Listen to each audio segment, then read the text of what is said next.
প্রসাব করার ক্ষেত্রে অনেক সময় ছিটা ফোটা কাপড়ে বা শরীরে লেগে যায় অথবা লেগেছে কিনা সেই সন্দেহ থেকে যায়, তখন করণীয় কি? একজন দিনদার জীবনসঙ্গী কিভাবে পাবো? ওযু করার সময় মাথায় কাপড় না দিলে কি ওযু হবে না? শুক্রবারে মসজিদে জুমা শেষ হওয়ার আগে ঘরে মহিলাদের জোহর আদায় করা উচিত না, এই কথাটা কতটুকু সত্যি? যে কোনো সূরা পুরো মুখস্থ হয়নি, সেক্ষেত্রে কি অর্ধেক সূরা নামাজের কেরাতে পাঠ করা যাবে? নামাজের সূরা পুরো খতম করা কি বাধ্যতামূলক? গোপন গুনাহ থেকে বাঁচার উপায় কি? আমরা প্রতিদিন যে গুনাহগুলো করে থাকি সেগুলো কি 5 ওয়াক্ত নামাজের পর 3 বার আস্তাগফিরুল্লাহ বলার মাধ্যমে ক্ষমা হয়ে যাবে, নাকি আলাদা তওবা করতে হবে? মা বাবা জন্মের পর আকিকা না দিলে সন্তানের জন্য এখন করণীয় কি? বুঝতে পারছি আমি আগে অনেক পাপ করেছি, কিন্তু আমি এখন তার জন্য অনুতপ্ত। মনে সবসময় ভয় থাকে আল্লাহ আমায় মাফ করবেন কিনা। আমি প্রায় সময় ডিপ্রেশনে থাকি, এখন করণীয় কি?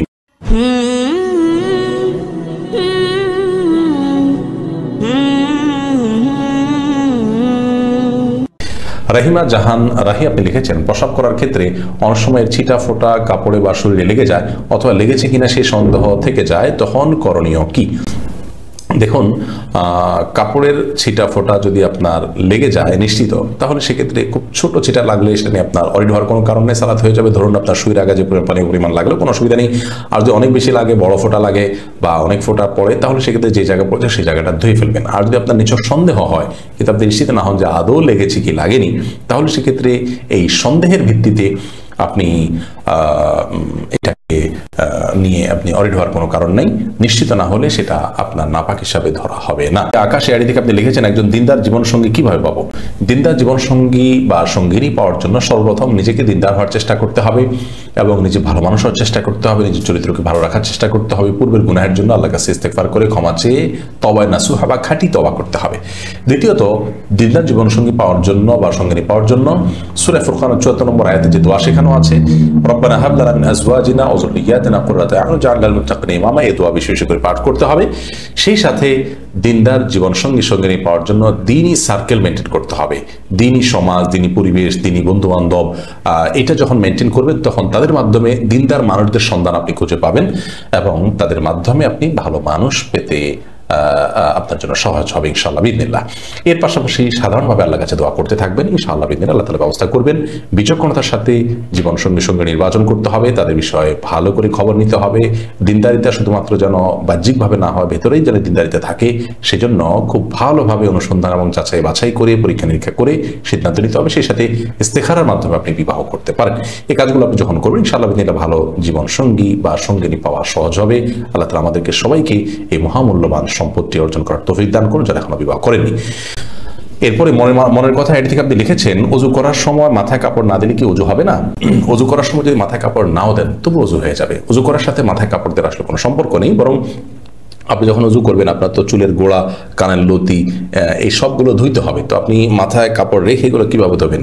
এরপর যখন মাথা মাসা করতে হবে আপনাকে, তখন তো কাপড় ফেলা ছাড়া আপনি কিভাবে মাসা করবেন? অতএব ওযু করার সময় মেয়েরা মাথায় কাপড় দিতে হবে এমন কোনো বাধ্যবাধকতা নেই। যারা এমনটি বলে থাকেন সেটা নিছকই তাদের ভুল ধারণা, বরং মাথায় কাপড় ফেলেও তিনি ওযু করতে পারেন আর মাথায় কাপড় রেখে ওযু করতে পারেন। তবে মাসা করার সময় হয় কাপড়ের ভিতর দিয়ে মাসা করবেন আর কাপড় সরিয়ে মাসা করবেন, কিন্তু মাথায় কাপড় না থাকা অবস্থায় ওযু করলে কোনো অসুবিধা হবে না। কলি এই আইডি থেকে আপনি লিখেছেন, শুক্রবারে মসজিদে জুমা শেষ হওয়ার আগে ঘরে মহিলাদের জোহর আদায় করা উচিত না, এই কথাটা কতটুকু সত্যি? এটা সম্পূর্ণ ভিত্তিহীন কথা। ওয়াক্ত হওয়ার পরেই মেয়েরা সালাত আদায় করতে পারবেন। মসজিদে জামাত হলো কি হলো না জুমার, সেটার জন্য জুমার দিনে জোহর আদায় করার জন্য অপেক্ষা করার কোনো প্রয়োজন নেই। বানিয়া তাবাসসুম আপনি লিখেছেন, যে কোনো সূরা পুরো মুখস্থ হয়নি, সেক্ষেত্রে কি অর্ধেক সূরা নামাজের কেরাতে পাঠ করা যাবে? নামাজের সূরা পুরো খতম করা কি বাধ্যতামূলক? দেখুন, যে কোনো সূরা যদি পুরো মুখস্থ না হয় সেক্ষেত্রে অর্ধেক সূরা সালাতে আপনি যদি কেরাতে পাঠ করেন তাতে কোনো অসুবিধা নেই, আপনার সালাত হয়ে যাবে। সূরা ফাতিহা পুরোটা পড়েছেন, অনেক সূরা অর্ধেক পড়েছেন, তাতে সালাত হয়ে যাবে। সূরা পুরো শেষ করাটা বাধ্যতামূলক নয়। বিশেষ করে বড় সূরা যদি হয় তাহলে তো পুরো সেট শেষ করা অবশ্যই জরুরি না। ছোট সূরা হলে আপনার পড়ে ফেলা উচিত। যদি আপনার মুখস্থ না থাকে, যেটুকু মুখস্থ আছে পড়েছেন, তারপর আপনি রুকুতে গেছেন, তাতে সালাত হয়ে যাবে। কিন্তু এমন জায়গায় থামবেন না যেখানে থামলে অর্থ বিকৃত হয়ে যেতে পারে। ছোট সূরার ক্ষেত্রে এমনটি না করাই উচিত সাধারণত, যেহেতু অর্থ বিকৃতির সম্ভাবনা আছে। আপনি এমন জায়গায় থামলেন যে অর্থটা অপূর্ণাঙ্গ থাকলো, এই জন্য অর্থটা অন্তত দেখে নেবেন যে আপনি যেখানে থামলেন তাতে একটা কথা পূর্ণাঙ্গ হয় কিনা, হলে আপনি রুকুতে যেতে পারেন। এবং যদি খুব বেশি ছোট সূরা হয়, ধরুন 3 আয়াতের সূরা, তাহলে 2 আয়াত পরে আপনি রুকুতে চলে গেলেন, তো এরকম হলে আরেকটা আয়াত মুখস্থ করতে কতক্ষণ, সেটা করে ফেলা উচিত এবং এরকম অভ্যাস বানিয়ে নেওয়া উচিত নয়। যতদিন আপনার মুখস্থ না হলো ততদিন পর্যন্ত আপনি এটি করতে পারেন যদি অর্থ বিকৃতির সম্ভাবনা থাকে। শাইমা আক্তার সুমি আপনি লিখেছেন গোপন গুনাহ থেকে বাঁচার উপায় কি? গোপন গুনাহ থেকে বাঁচার অনেকগুলো উপায় আছে। তোমাদের থেকে প্রথম উপায় হলো যে গোপন গুনাহ হয়ে থাকে গোপনে, এজন্য যথাসম্ভব নির্জনতা অ্যাভয়েড করে থাকতে হয়। তাহলে ইনশাআল্লাহ বিদিনিল্লাহ গোপন গুনাহ থেকে বাঁচা সহজ হবে। আজকাল গোপন গুনাহতে আমরা অনেকে লিপ্ত। বাহ্যিকভাবে আমাদেরকে মানুষ ভালো জানে, ভালো মানুষ সাজিয়ে মানুষের কাছে, কিন্তু আমি ভেতরে ভেতরে গোপন করছি, গুনাহ করছি। এই জন্য নির্জনে গেলে আপনার দ্বারা কিছু গুনাহ হয় তাহলে আপনি নির্জনতা অ্যাভয়েড করবেন। যে অ্যাপ আপনার কাছে থাকলে আপনি সেই অ্যাপের মাধ্যমে গুনাহে লিপ্ত হন, সেই অ্যাপটা আপনি ডিলিট করে ফেলবেন। এভাবে গুনাহের যে উপকরণ, মাধ্যম এবং উপায় আছে সেগুলো থেকে আপনি নিজেকে যদি দূরে সরাতে পারেন এবং আপনি যদি এবারে কঠোর সিদ্ধান্ত নিতে পারেন, ইনশাআল্লাহ বিদিনিল্লাহ আপনি বাঁচতে পারবেন, বাঁচাটা সহজ হবে। সেই সাথে আপনি ভালো পাওয়ারফুল তাকওয়াওয়ালা মানুষদের সান্নিধ্য আপনি অর্জন করবেন। এটি এই গোপন গুনাহ থেকে বাঁচার জন্য অত্যন্ত অত্যন্ত কার্যকর একটা উপায়। যাদের তাকওয়ার লেভেলটা অনেক উপরে, অনেক হাই, যারা অনুত্তম কাজ থেকেও বেঁচে থাকার চেষ্টা করেন, এরকম মানুষগুলোর খুব বেশি সান্নিধ্য আপনি নেবেন। ইনশাআল্লাহ দিনে সহজ হবে। আল্লাহর কাছে আশ্রয় চাইবেন এবং দোয়া করবেন, আল্লাহ আপনি তৌফিক দান করেন। চোখের পানি ফেলে আল্লাহর কাছে লজ্জিত হয়ে মাপ চাবেন। ইনশাআল্লাহ আল্লাহ তাআলা আপনাকে সাহায্য করবেন এবং যখন ঈমানের জোশ আসবে তখন হিম্মত করে গোপন গুনার সমস্ত জড়গুলো উফড়ে ফেলবেন। সমস্ত অ্যাপ আনইনস্টল করা, সমস্ত কিছু ডিলিট করা বা যত ধরনের উপায় হতে পারে সেগুলো আপনি অবলম্বন করবেন, ইনশাআল্লাহ সহজ হবে। আল্লাহ তাআলা তৌফিক দান করুন। বিপ্লব হাসান লিখেছেন, আমরা প্রতিদিন যে গুনাহগুলো করে থাকি সেগুলো কি 5 ওয়াক্ত নামাজের পর 3 বার আস্তাগফিরুল্লাহ বলার মাধ্যমে ক্ষমা হয়ে যাবে নাকি আলাদা তওবা করতে হবে? বড় গুনাহ, কবিরা গুনাহ করলে সেটার জন্য আলাদা তওবা করতে হবে। এই সাধারণ আস্তাগফিরুল্লাহ বা সাধারণ আমলের দ্বারা ছোট গুনাহ মাফ হবে, সগীরা গুনাহ মাফ হবে। কবিরা গুনাহ, যে গুনার শাস্তির কথা বলা হয়েছে, সতর্ক করা হয়েছে, কঠোরতা বলা হয়েছে যে গুনার কারণে, সেই গুনাহ মাফ হবে না সাধারণ কোনো আমল দ্বারা তওবা ছাড়া। ডাক্তার আপনি লিখেছেন, মা বাবা জন্মের পর আকিকা না দিলে সন্তানের জন্য এখন করণীয় কি? মা বাবা জন্মের পর আকিকা না দিলে অনেক আমাদের মতে আর এখন কিছু করণীয় নাই, যদি মা বাবা বেঁচে না থাকেন বা তাদের দেওয়ার সুযোগ না থাকে।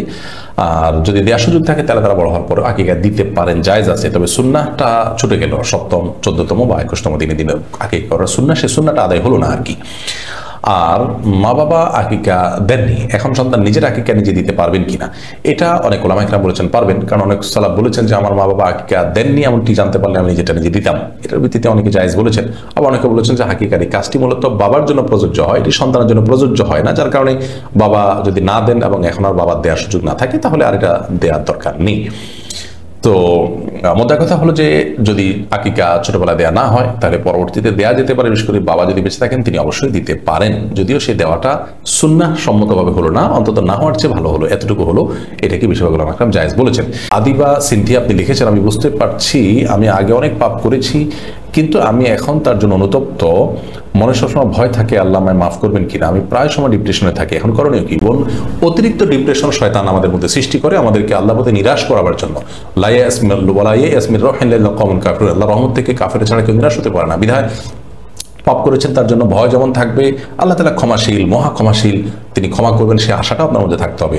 আল ঈমানু বাইনা রাজা ওয়াল খাউফ, ভয় এবং আশা দুটার মাঝামাঝি হলো ঈমানের অবস্থা। বিধায় আপনি ভয় ভীত হয়ে আশা একেবারে ছেড়ে দিলে সেটা জায়েজ হবে না, নিজের বিরুদ্ধে যুদ্ধ করতে হবে।